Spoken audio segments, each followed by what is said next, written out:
In the 4 years that I've sat on this committee, I have never seen members of Congress, Republican or Democrat, disrespect a witness in the way that I have seen them disrespect you today. I do not care what party they are in. I've never seen anything like that. Alexandria Ocasio-Cortez feeling like she needed to apologize to a witness that had been brought into the House Oversight Committee, specifically Raya Salter, an environmental expert who had been brought in to talk about the death of Black and brown people in the South due to toxic chemicals. And that expert was accosted viciously by Representative Clay Higgins. Why don't we go to a little bit of what this expert was required to endure? Do you care about the planet, good lady? Everything you've got is petrochemical products. What would you do with that? Tell the world. If I had that power in the world, actually, I don't need that power, because what I would do is ask you, sir, from Louisiana. I'm giving you the power. You're presenting. To search you, sir, from Louisiana, to search your heart and understand why the EPA knows that toxic petrochemical facilities are some of the most toxic, polluting facilities in the world and are killing Black people throughout Louisiana. Okay, so my first thing would be you to search your heart and ask your God what you are doing to the Black and poor people in Louisiana. That would be my first thing to ask. Let's just have one at a time so that we can. It's my time, Mr. Chairman. If I reclaim my time, I shall. I'm going to give this young lady an opportunity. You might not like it, but America needs to hear it. You've got no answer, do you, young lady, about what to do with petrochemical products. So I'll move on. To be clear, he's accusing her of having no answer. He has one answer about what to do, literally nothing. Well, that's not fair. Continue to get checks from the corporations that make these products that are killing people. Do literally nothing to regulate them. Stand idly by as more people die and become rich as a result. So that, to be fair, he has one more solution than she does, I guess. Anyway, here is what was at issue in this hearing.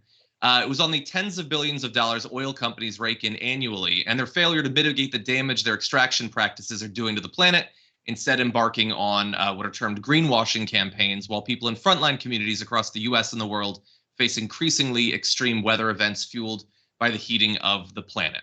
And so she was rightly indignant over the damage that's being done and the deaths that are already happening.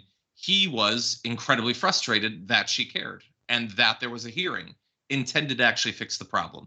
And so we'll have a little bit more of AOC responding to Representative Clay Higgins, but I want to give the panel a chance to weigh in. Yeah, so a couple of things. First, I guess he says young lady in his normal way of speaking, but I don't know. I do know he said it to her many times, but I don't know if you caught it. He called her boo at one point. She's not your boo. What do you think you're doing? That was deeply problematic, right? Like, oh, I'm cool, and I'm just gonna, like, if that was an older white lady, would he have called her boo? There's no way, and you know, right? If she was a right winger, there's no way he would have done it. All right, but now onto the substance. Look, I actually don't mind his question. His question is, okay, are we everything runs on petrochemicals? There's a lot of truth to that. What would you do? I think there's relatively simple answers to that. Number one, she's mainly talking about where the facilities are, that you're putting them in Black and brown communities, and they're having to deal with the cost of this product, and the cost is in their lives and their health, et cetera. So even if we needed those products, you don't have to put them right next to a Black community. We could put them in places that are equitable, some in Black communities, some in white communities, et cetera. So he's not addressing the topic of the panel at all. He's trying to divert you into saying, well, we need it, so obviously we're going to put it where it's going to hurt you and not me, okay? Second of all, why are we paying for the cost of the most profitable companies in the world? The ExxonMobil, Chevron, et cetera, they're creating that cost. So why don't they pay for it instead of us? And third of all, of course, the answer is renewable energy. It's not a hard answer at all. So all of it is, misdirection. And it's intended for his audience, who's going to like him insulting a young Black woman. I mean, that's exactly right. I mean, I'm triggered as hell by that. I was triggered when I watched it earlier. I'm triggered right now. I wish I could use sharper language. This representative had no respect for her whatsoever, and I'm glad that Representative Ocasio-Cortez called him out on it. And Cenk, you're right. I mean, I have boo capital circled, underlined, highlighted, because he would not have used that language towards anybody else other than a Black woman. And you're right, Cenk, maybe he does use young lady on a regular basis, but in this context, young lady, boo, it is very condescending. And there was a period of time in this country's history where grown Black people, both men and women, were referred to as boys and girls.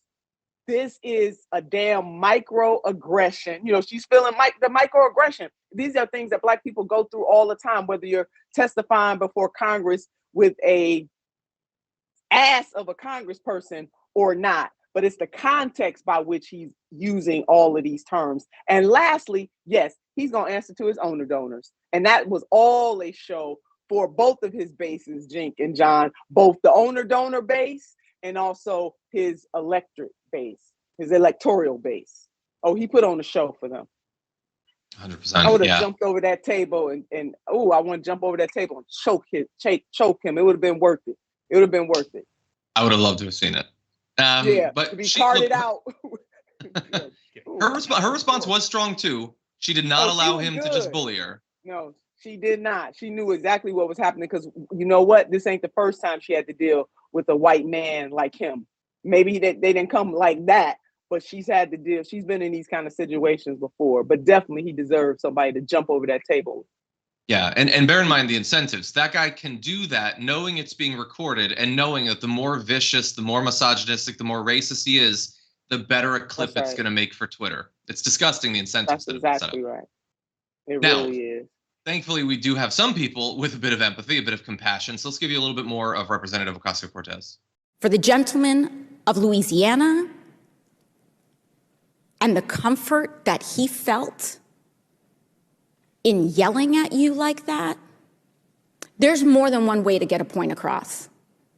And frankly, men who treat women like that in public, I fear how they treat them in private. We can be better than this. We don't have to resort to yelling. There's one thing that I don't agree with the Congresswoman on, and that's calling him a gentleman. He's nobody's damn gentleman. Yeah. Well, actually, I also have something to disagree with AOC on. So I want a path that's somewhere between AOC and what Nina just said. Okay. I mean, we probably shouldn't jump over the table and choke him. Okay, let's just...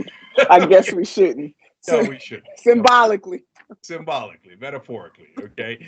But speaking of which, yeah, when AOC says, we don't have to do it by yelling. No, I don't care about that. I think that civility is a tool for compliance. And I don't, so nothing physical, but I would prefer that our congresspeople get louder instead of beseeching the Republicans to get softer, because they're not going to, right? So lay a metaphorical stick on them, right? And so,